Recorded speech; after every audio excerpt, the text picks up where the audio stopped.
Tech Cocktail Conversations, candid insights from startup founders, entrepreneurs, and thought leaders from around the globe. My name is Nacin. I'm one of the lead developers at WordPress. So on a day-to-day basis, I'm running the WordPress project right now.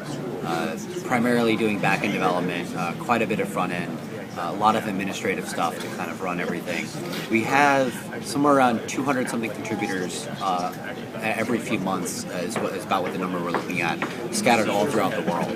So on a daily basis, I'm working with developers who are as far away as Russia or Australia, Romania and Germany, and as well as people all over the United States, working on whatever the new features are going to be for WordPress.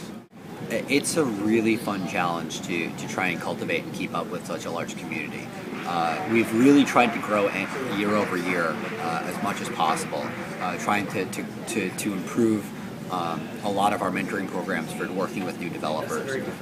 So, I mean, when you're dealing with an open source project like this, in many cases these are going to be kids in their early 20s, if not younger than that, to the point where some of the top developers in the project right now are all aged from about 21 to 25. So what you end up seeing is a lot of people who just really want to contribute to open source, and one of our biggest goals is let's see how we can get them hooked. WordPress now powers about 17% of all websites, which is pretty incredible. I mean, 1 in 6, it's a really incredible number. But that doesn't mean that we can't do so many more things.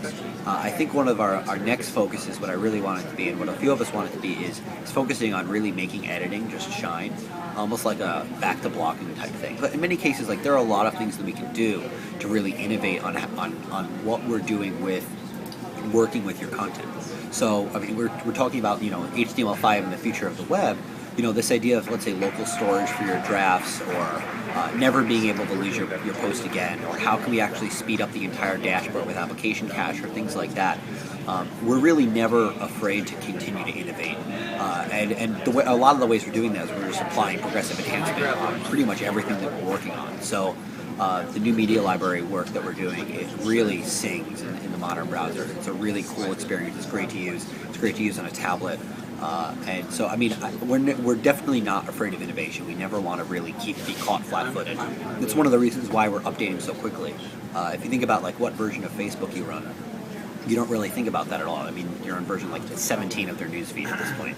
If you think about what version of Chrome you're on, I mean, you are running 23, but you probably didn't know that because it's updating in the back and behind you. And now you're looking at WordPress, and you're on WordPress 3.4 right now. 3.5, 3.6, and as we keep going, eventually you're just going to get to the point where you're just running WordPress.